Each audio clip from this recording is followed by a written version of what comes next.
This is a reason why you should never stand on a centipede if you find one in your home. With their multiple legs, long bodies and twitchy feelers, centipedes aren't the prettiest bugs. Indeed, these critters can scare people so much that their first reaction is to reach for the bug spray. Before you do that, however, there's something about centipedes that you should know. They may not be winning any beauty contests, but these little monsters are actually pretty incredible. And not just because they can turn grown men and women into shrieking banshees. To start with a single fascinating fact, they actually have no backbones. The centipede that is not the screaming humans, otherwise known as scooted Gurukalioptera, no wonder they delatinized it. The common house centipede is an arthropod. This means that not only does the creature have jointed legs and no spinal column, but he also has thick skin.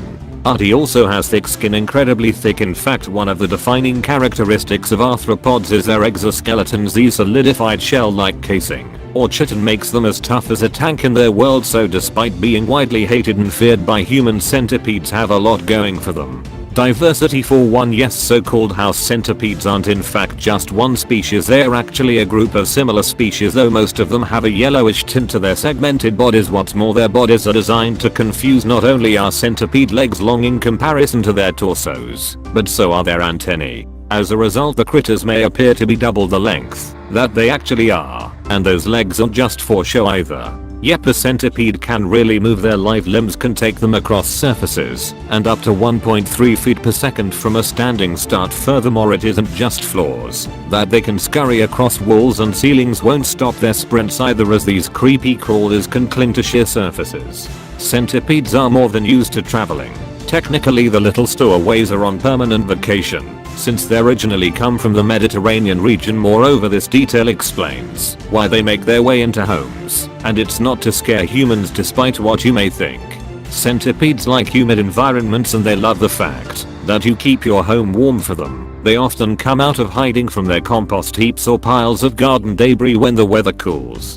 Humans aren't the most hospitable bunch, though. We get these hellacious suckers in our apartment like clockwork around the change of season. One Ars Technica forum user wrote back in August of 2011, "I'm sorry, but nothing that big with that many legs should have any right to be anywhere near a house. Die. And it would seem that many people agree with that opinion. I'm so afraid of centipedes that if I see one I will literally burst into tears." A Chicago Now blogger wrote in February of 2014, "Then I start looking for a can of hairspray or bug spray and I go to town." Actually, a lot of people with chiloponophobia or a fear of centipedes think the arthropods will pose a threat to them.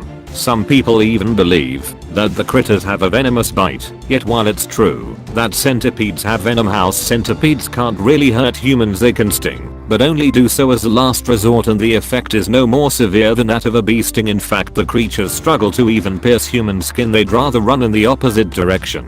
Since acumen is like a living mountain to them, centipedes are smart enough to recognize danger. Yet while humans have no need to fear centipedes, the same cannot be said for other bugs and insects.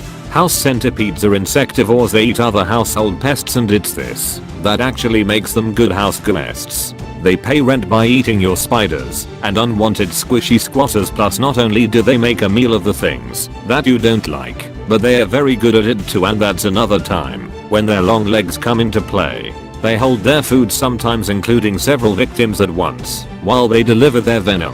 Incidentally, one other thing that people get wrong about house centipedes is that they don't actually bite, rather they sting. Their venom is injected with forcevules, which are adapted legs found close to their mouth. They've also been observed kicking their prey with their legs, and if their table manners haven't won you over to their side. Yet consider this, house centipedes are awesome. Self-conscious, yep, you might think they're hideous, but they do their best to look good for you. They even use their force appeals to groom their legs. That said, if you prefer a less leggy roommate, there are several ways to discourage house unimpeds from bunking with you. If you keep your house dry, for example, by using a dehumidifier, then they'll be less interested in your abode. Moving any piles of wood or leaves away from your house will also make centipedes less frequent guests. If they don't live close, they are less likely to visit. Furthermore, spicy cayenne pepper is said to be a good natural deterrent, so spreading it around your house may prove effective. While they may not be the most glamorous of lodgers, then at least house centipedes help around the house. Indeed, there are only a real problem if you have an infestation. So the next time you go to step on a centipede, think about it. Thanks for watching. If you like my video, give me a like and also subscribe. I will see you in next video.